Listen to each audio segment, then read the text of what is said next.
Hold on to your forks and knives because we're about to whirl through a time warp, uncovering the top 3 diet phenomena of 2020 that made Google's servers sweat.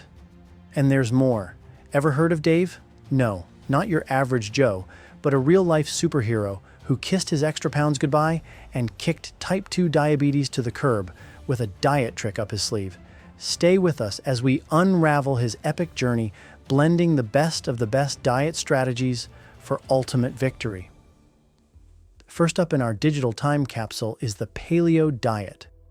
Ever caught yourself musing over what your ancestors feasted on eons ago? Probably not, but we're about to spill the beans, or should we say, the mammoth steaks. Anyway, brace yourselves for a blast to the past with the paleo diet, affectionately dubbed the caveman diet, the Stone Age smorgasbord, the brunch, what's that? Diet, or the hunter-gatherer. Take that DoorDash, diet. Get ready, because history has never been this appetizing or amusing. Stick around as we decode his success formula by mixing and matching some top-tier diet hacks. Kicking things off at number 3 in our Google Fest is the paleo diet. Ever wondered what your great-grandparents ate for dinner? No? Well, too bad, because the paleo diet's here to take you way back to your roots. We're talking way, way back. It's also known by a few other names that sound straight out of a History Channel special: the caveman diet, the Stone Age diet, the did they even have brunch back then diet, or the hunter-gatherer Uber Eats had nothing on us diet. And what it means is that this is supposed to reflect a diet that we ate in the Paleolithic times or prehistoric times. That is when before modern agriculture. That's the big dividing line. So the idea is that we're hunter-gatherers. We would hunt for, meat. We would gather vegetables, but there's none of the agriculture like the grains, the dairy that came around when people started settling down in civilizations and so on. So that's the idea of the paleo diet. So what would you eat in it? Well, meat, of course, is going to be in there. Seafood, vegetables, roots, for example, like potatoes and so on. So it's not strictly a low carbohydrate diet. The idea behind this diet is that prehistoric men and women were much healthier before the advent of agriculture because that's the way we evolved. It was because we started to settle down and we had large populations to feed that we had to change to these sort of monocultures of grain and so on to feed ourselves. And that was a time that our health actually started to decline. So this is the idea behind the paleo diet. The sugar and the salt, these are more modern additions to the diet, and it's felt that they're not very healthy for you. So the point is that it's not necessarily low carbohydrate, but because of the heavy emphasis on sort of natural foods, it is going to be relatively low in carbohydrates compared to the modern diet that we follow today. So my take on the paleo diet is that it's actually a pretty healthy diet, and there are a number of scientific studies that actually back the fact that this can help you do a number of things, but not only lose weight, but get healthier. So because the paleo diet has been popular for a number of years, there's been a few studies that have been done. You can look at this study, for example, which is fairly recent, from 2019, and it's looked at a number of other studies on the paleo diet and sort of pooled the effects together. And sure enough, when you compare it to a sort of standard diet, it can absolutely help you lose weight. On average, in this study, people lost 3.7 pounds over the course of that diet, which doesn't sound like a lot, but in studies like this, it's a pretty reasonable effect. But it's actually more than that because they also looked at things such as blood triglycerides, which is a type of fat in your blood. And it was not only able to lower that, but also able to lower your blood pressure as well. So all in all, the scientific evidence seems to suggest that following a paleo diet can help you do all those things that it says it does. Wait a second, if this is so good a diet, why is it only the number 3 diet of 2020? Shouldn't it be number 1? Well, we can look on Google Trends, and we can go back all the way to 2004 in Google Trends. And what you can see is that it did become extremely popular and peaked in around 2013, 2014, and has actually been in a steady decline since then. But why? So the paleo diet puts a heavy emphasis on natural foods as they might appear in nature. However, it's not so easy to monetize that trend. So as this became the number 1 diet of 2013, 2014, companies swooped in to try and make products to sell to this audience that was looking for the paleo diet. So all of a sudden you started to see things like paleo cookies, paleo crackers, paleo bars, and eating their paleo protein. So the problem was that this diet became really over-commercialized, and it went against the very heart of what this diet even stood for. But there's an even deeper problem that we have to look a little more into. The paleo diet is not really historically accurate because the foods that we eat today are actually very, very different from the foods that we ate in the Stone Age, the Paleolithic times. For example, all kinds of foods did not exist: kale, broccoli, cauliflower. So while these are all natural foods that are what you might find in your grocery store and fairly healthy for you, they really didn't exist in Paleolithic times. Even if they did exist in Paleolithic times, the actual foods look completely different. For example, here's a banana, here's a watermelon, here's an eggplant. Can you tell that this is a carrot? And how about this corn? They're completely different than the foods that we would eat as Paleolithic era people. So between the over-commercialization as well as the restrictive nature, that is, you're restricting a lot of grains, a lot of dairy, it's not all so easy to follow. You can see over the past 4, 5, 6 years, it's been steadily dropping in popularity, although it still remains a very good choice if you can follow it. And still number 3, even in 2020, the number 2 most Googled diet trend for 2020 is intermittent fasting. Now, I talk a lot about intermittent fasting, and you can go to this playlist to look at all these different topics, the basics of fasting. I talk about the top benefits of fasting. So I'm going to just go over this briefly, but fasting is not actually a diet. It's actually quite different because a diet actually gives you advice on the foods that you want to eat. So it answers the question of what to eat. Fasting, you don't eat anything at all, so it works completely differently. It works with any diet, actually, but it's an alternate strategy because you're simply setting aside a period of time where you're not eating. So it works hand in hand with the diet, and that's why you can combine with them. The strategy, instead of limiting the types of food that you're eating, what you're doing is that you're limiting the periods of time that you're going to eat. So the bottom line on intermittent fasting, it definitely works. If you don't eat, you're going to lose weight and you're going to get healthier for a number of reasons. So this is one of the reasons it's been increasing in popularity over the last few years. So if we look over at Google Trends over the past 5 years, what you see is that the paleo diet has been slowly getting less popular and intermittent fasting has been getting more popular. If we zoom out a little bit and look at Google Trends since 2004, you see something very interesting. Because from 2004 to 2016, in fact, there was very little interest in fasting or intermittent fasting. And in 2016, when I published my book, The Complete Guide to Fasting and the Obesity Code, then people started to talk about it, and the simple logic of intermittent fasting took hold. And now people are getting interested in this new tool for weight loss. So what's the number 1 Google diet trend of 2020? The keto diet. So you can see from this Google Trends over the past 12 months that the keto diet has actually been searched for far more than either of the paleo diets or intermittent fasting, probably about 3 to 4 times as much. So extremely popular diet. And what is the keto diet? Well, keto refers to ketones or ketosis. And to understand what this is, we have to go back to the way that our body uses energy. So we use energy in 2 forms.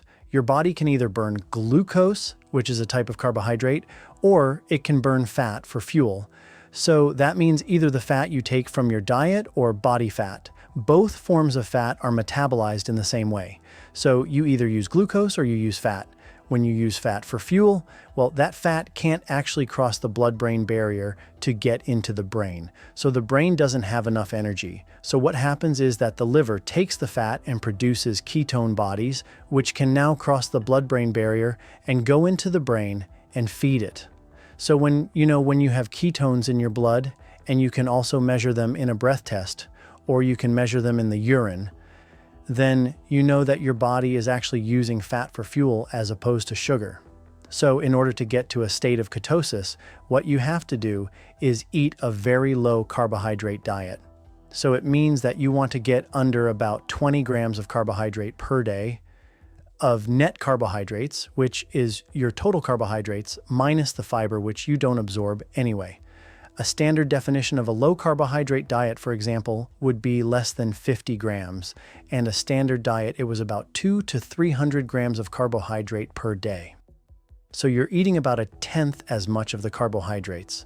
So what it looks like is that you're going to be eating very low levels of starches. So things such as potatoes, rice, grains, like things made out of flour, for example, but also fruit. Fruit is going to be high in carbohydrates, so that's not allowed. But on the other hand, you can have meat, you can have vegetables which are grown above ground, not the starchy tubers, but the vegetables, eggs, and fish. And there's also an emphasis on eating real foods and eating only when you're hungry, because you don't need to eat all the time. If you're not hungry, you don't eat, and then your body's going to burn body fat, which is going to keep you in that state of ketosis. So very low in grains, starches, and sugars. People think that the ketogenic diet is a relatively recent development, but in fact, there's actually documentation of people using the ketogenic diet all the way back to 500 BC. And the reason they used it was in the treatment of seizures or epilepsy. In the 1920s, as they developed medications, people moved over and started prescribing medications instead of diet for the treatment of seizures, and it really fell down by the wayside. However, it was rediscovered in the mid-1990s by the Charlie Foundation, where a son of a very prominent Hollywood producer became sick with seizures, and all the best medications and all the best doctors were not able to treat his seizures. He found all these references to the ketogenic diet and started using it for his son, and within a month, his seizures disappeared. In 1994, it was publicized on Datlini, and from there it became a fairly standard treatment for epilepsy. However, it was not until a few years ago that people started using this as a weight loss method. And one of the big differences between a ketogenic diet and the other low-carbohydrate diets that have been around in the past is its enthusiastic use of dietary fat. The ketogenic diet, the main switch, was still low-carbohydrate, sort of moderate protein, but more dietary fat. And this turned out to have this unexpected benefit of weight loss. And as people started doing it, they found more and more success. So my view on the ketogenic diet is that it can absolutely work. It seems to have been used for a long period of time. You hear all kinds of people having success with these very low carbohydrate diets, which are higher in fat. So absolutely it can work. So what did Dave use to lose all that weight and reverse his type 2 diabetes? Dave was only 35 years old when he was diagnosed with type 2 diabetes. He weighed 334 pounds, and he knew he had to get his life in order, otherwise he was going to face very serious health problems. So what did he do? Followed a very strict ketogenic diet, and he was able to lose 25 pounds right off the bat. He did very well. In fact, his sugars came right down, and his hemoglobin A1C dropped to a level where he is considered non-diabetic. But that's not the end of the story, because as he started to reintroduce some of the carbohydrates, not a lot, but a little bit, his sugars started to spike up again. So what was he going to do? So his doctor put him on medication. No matter what he did, his sugar started going up, and his weight did. So as he was looking on the internet, he suddenly found intermittent fasting. And as he learned more about it, he thought, wow, this makes perfect sense. So he threw himself into intermittent fasting along with the ketogenic diet. He started out using 36-hour fasts, mixing in some 42-hour fasts and even some longer 72-hour fasts. And that did the trick. He started to lose weight again, his sugars came down, he got off his medication, and now he feels healthier than he's ever been before. He's off his medications, he's reversed his type 2 diabetes. So what's Dave's top tip? Remember, it's only hunger.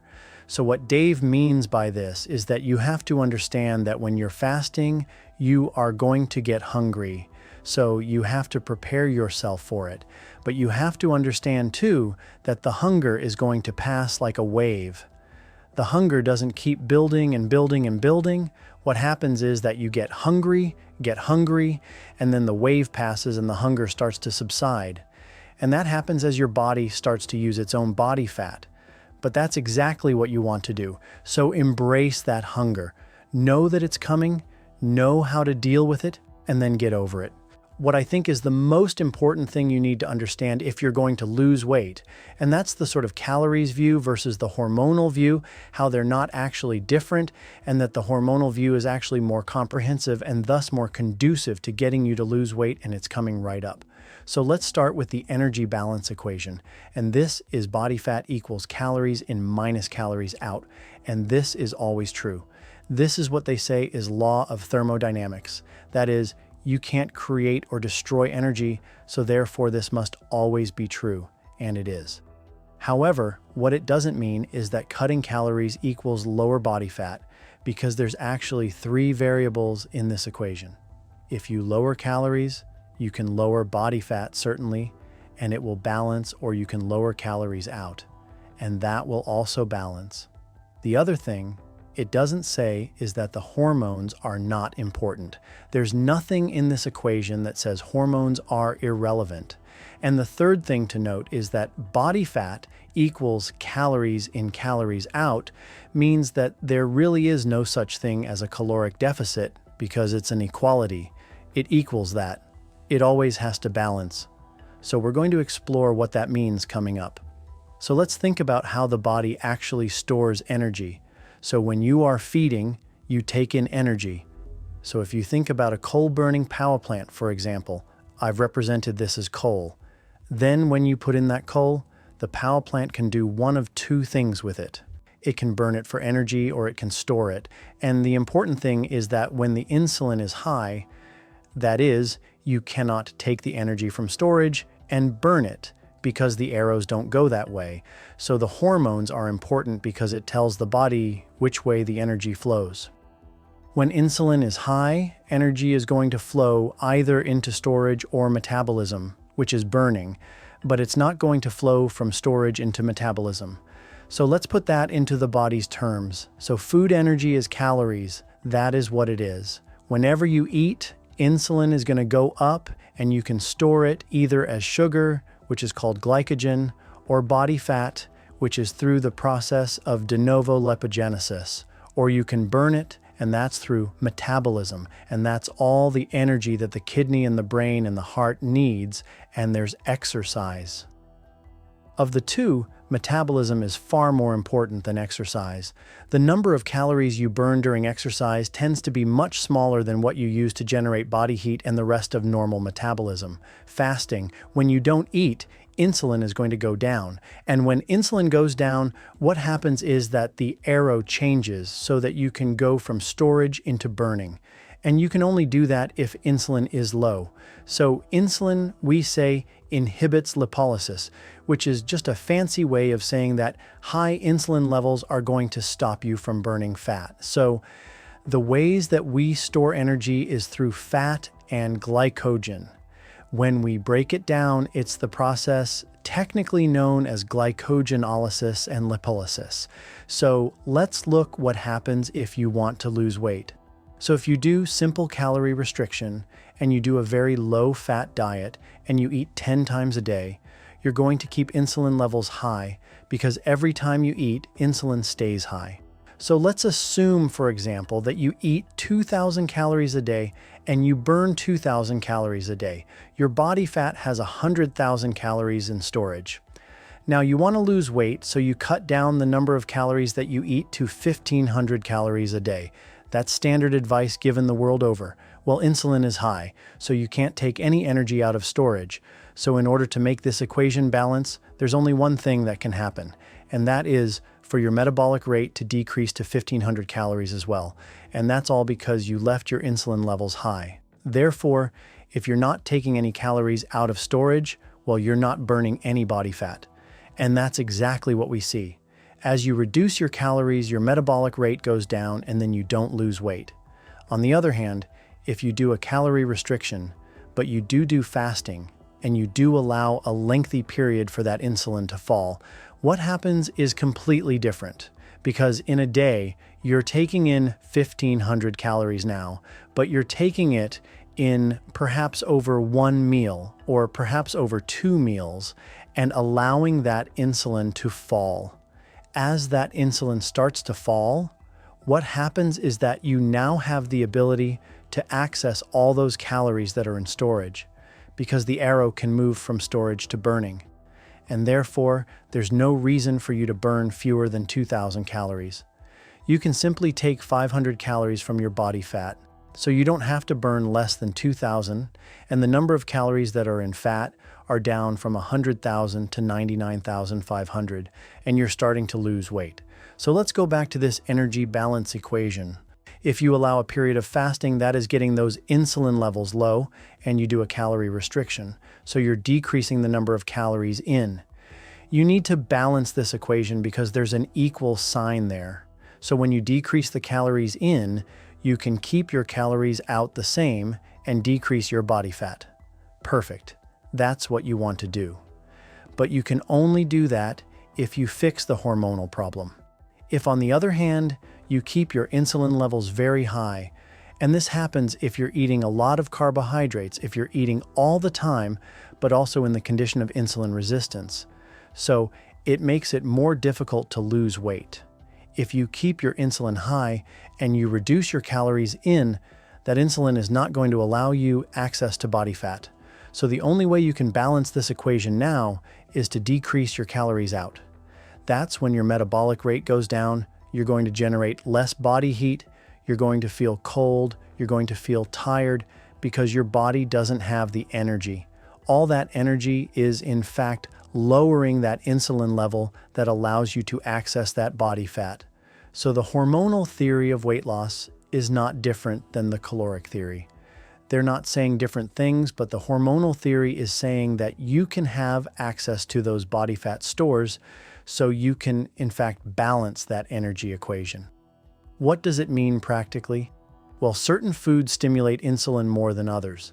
So practically, the only thing it's saying is that some foods are more fattening than others. And I don't see how that's not common sense. Brownies are more fattening than broccoli. I can live with that. That seems to me to be completely true. It's not about the calories because it also depends on what your body does with those calories. If you take those calories, does your body store it or does it burn it? And you only know what to do with it based on the hormones. This is the key, the absolute key to understanding weight loss. And why I always say that obesity is actually a hormonal problem, not a caloric problem. I hope this sheds some light and makes the journey a bit smoother for you. Thanks for tuning in, and I'll catch you on the flip side next week. If this video sparked your curiosity, do me a solid and smash that like button. Keen on diving deeper? Appreciate you watching, and see you next week.